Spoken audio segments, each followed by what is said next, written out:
Assalamualaikum warahmatullahi wabarakatuh. Nama saya Resti Aprilia, NPM 21030111080, Prodi Ekonomi Syariah B, mata kuliah Studi Islam dan Moderasi Beragama, dosen pengampu Ibu Nurul Mahmudah. Di sini saya akan mempresentasikan bab 12 tentang Islam dan isu-isu kontemporer. Pertama ada liberalisme.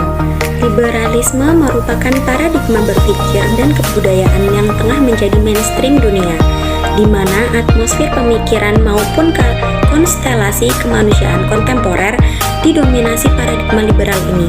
Berbagai perubahan yang melahirkan idiom-idiom global seperti kebebasan pers, pasar bebas, serta demokrasi nampaknya tidak dapat dilepaskan dari liberalisme sebagai titik tolaknya. Idiom-idiom tersebut secara imperatif memaksakan perubahan di berbagai kawasan dunia. Liberalisme muncul karena adanya kebutuhan setiap individu di Barat membentuk tata nilai yang mengatur diri mereka sendiri sebagai dampak atas perkembangan kesadaran humanistik yang menempatkan manusia sebagai pusat semesta.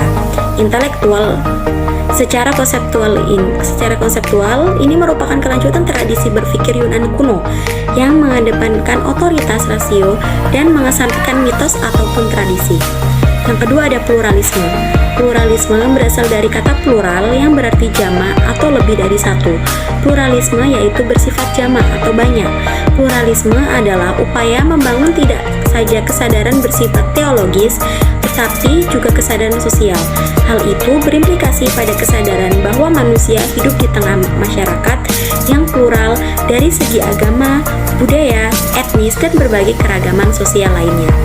Karena di dalam pluralisme mengandung konsep teologis dan konsep sosiologis. Pluralisme tidak dapat dipahami hanya dengan mengatakan bahwa masyarakat kita majemuk, beraneka ragam, terdiri dari berbagai suku dan agama yang justru hanya menggambarkan kesan fragmentasi, bukan pluralisme. Pluralisme harus dipahami sebagai pertalian sejati kebinekaan dalam ikatan-ikatan keadaban. Pluralisme adalah keberadaan atau toleransi keragaman etnik atau kelompok-kelompok kultural dalam suatu masyarakat atau negara, keragaman, kepercayaan atau sikap dalam satu badan, kelembagaan, dan sebagainya. Lalu selanjutnya ada radikalisme. Radikalisme merupakan paham atau aliran yang menginginkan perubahan atau penambah baruan sosial dan politik dengan cara kekerasan atau drastis. Esensi radikalisme adalah konsep sikap jiwa dalam mengusung perubahan.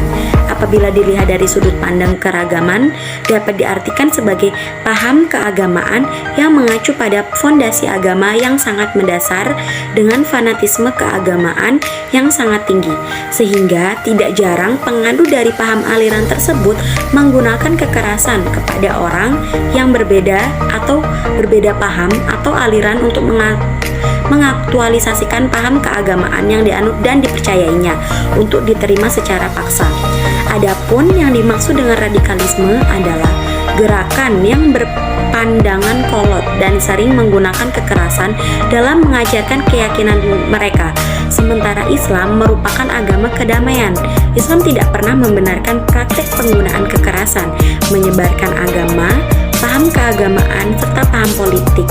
Dawinsa mengemukakan definisi radikalisme menyamakannya dengan teroris, tapi ia sendiri memakai radikalisme dengan membedakan antara keduanya.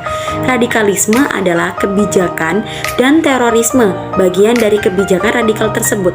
Definisi Dawinsa lebih nyata bahwa radikalisme ini mengandung sikap jiwa yang membawa kepada tindakan yang bertujuan melemahkan dan mengubah tatanan kemapanan dan menggantinya dengan gagasan baru.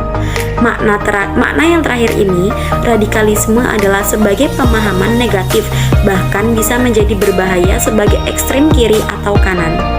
Yang dapat saya sampaikan, apabila masih banyak kesalahan, saya mohon maaf. Saya akhiri.